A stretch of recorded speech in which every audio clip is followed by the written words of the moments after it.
Stop. What was that? Rewind the tape.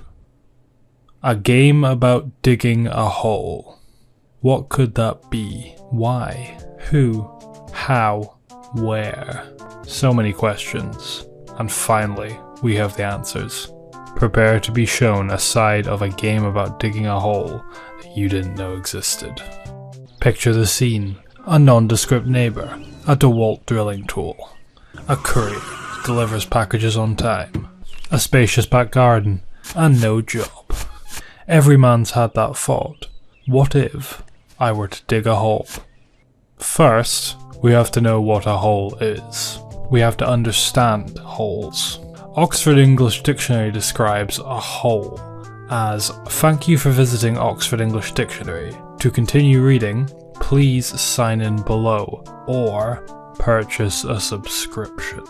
Now this is interesting because I always thought that a hole was the absence of dirt where dirt once existed. Delving deeper into this, so to speak. Digging. The action of dig. To dig. Spades, shovels, trowels. On an evolutionary scale, closely related, yet more distant than humans and apes. Their purposes intertwined, but only in one way. Hole. You pick an area, most will pick the center. Research has shown that 97% of all prospective hole diggers will dig near the center of the large garden. An exponential logarithmic graph will tell us nothing. After digging out several cubic feet of dirt for your hole, you come across a problem. Where does the dirt from the hole go?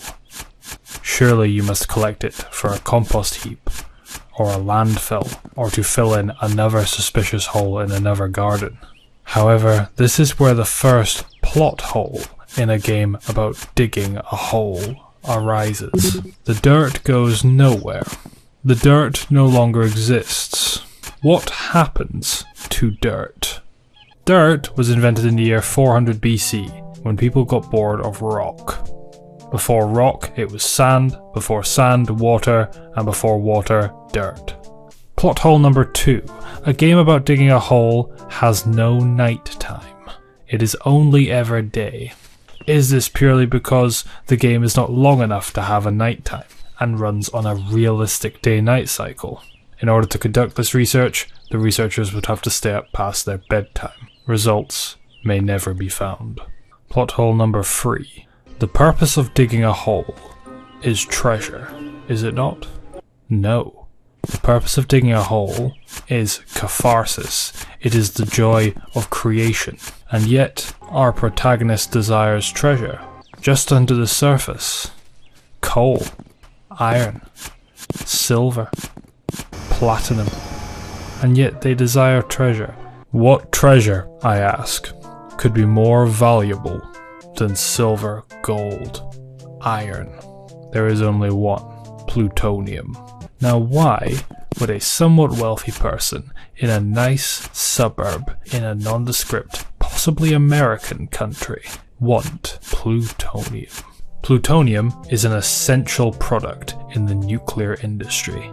It generates ionizing radiation and is the #1 creator of nuclear waste by volume. If you want to create nuclear waste, you go straight to plutonium. By extension, our protagonist wants to create nuclear waste. This is classic stock market manipulation. And the logical next step, now that overreaching government bureaucrats have removed the Americum from smoke detectors as part of the Unpatriotic Act of 1957. Of course, the answer may be simpler. By adding an electron back into plutonium, you can turn it into neptunium. Neptune, planet. Planets, big. And what can you do if you have a planet? You can dig holes. Now there is one hole in this theory, and that is that Neptune is made of water. Plot hole number 5. Where does our protagonist acquire the relevant government permits and technology to own a portable jetpack, especially one that is safe to use underground? Not only that, but they never once use a tripod when descending into the hole, as specified in many health and safety regulations. A confined spaces risk assessment? Nowhere to be seen. Is this simply laziness on the developer's part? I think not. This is a Chekhov's gun situation. This is orchestrated, deliberate. The developer has left no stone unturned. For example, this umbrella. And yet, it never rains. Neptune. Water. Rain. I'm only putting together the puzzle pieces that were laid out for me by the developer of a game about digging a hole. Nobody would go out of their way to make a game about digging a hole that serves no greater purpose. And certainly, no self-respecting human would sit down and play a game about digging a hole in their back garden for 90 minutes. Some would say that that is an extreme waste of time, an activity so unproductive that it generates negative productivity. A hole in productivity. A game about digging a hole in productivity.